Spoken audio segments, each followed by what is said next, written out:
Hello साथीहरू, मसँग छ एउटा हेर्नु रेडियो कन्ट्रोलर र 27 मिटर पेजको रेन्ज छ र मैले चाहिँ यसलाई चाहिँ टेस्ट गर्दैछु अहिले चाहिँ रुमभित्रै। र यो 4 च्यानल हो। यो चाहिँ अगाडि पछाडि लेफ्ट राइट किसिमको चाहिँ हामीले प्रोजेक्ट बनाउन सक्छौँ र मैले प्रोजेक्ट बनाइसकेको छु र मैले चाहिँ अहिले 2 च्यानल मात्र युज गरिरहेको छु, अगाडि र पछाडि।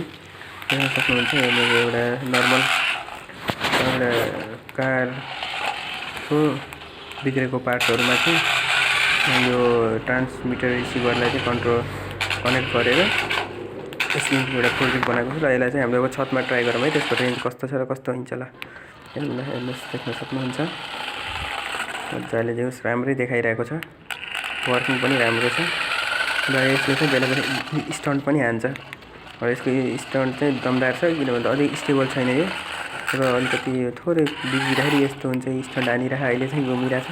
अनि यो क्र्यास पनि हुन्छ क्या, यस्तो क्र्यास हुन्छ यो ओभर त्यो सेन्टर अफ ग्राभिटी अलि नमिलेको भएर बेला क्र्यास पनि हुन्छ। यसलाई अझै मोडिफाइड गर्नु बाँकी नै छ र अहिले चाहिँ जस यतिको सानो पोर्टेबलमा चाहिँ राम्रो काम गरिरहेछ यसले।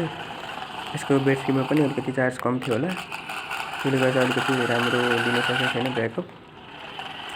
र यो चाहिँ मैले चलाउन थालेको 15-20 मिनटभन्दा बढी भयो तर राम्रो चलिरहेको देख्न सक्नुहुन्छ।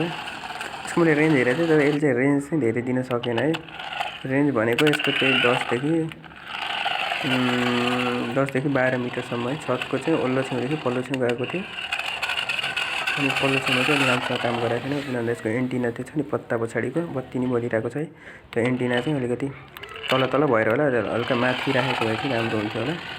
र रिमोटको ब्याट्री चाहिँ हल्का मेरो विक नै थियो। पहिला चाहिँ मैले रिमोटको ब्याट्री उता कारमा र कारको प्रोजेक्टको ब्याट्री चाहिँ यता रिमोटमा राखेको थिएँ, त्यति बेला चाहिँ चलेको थिएन।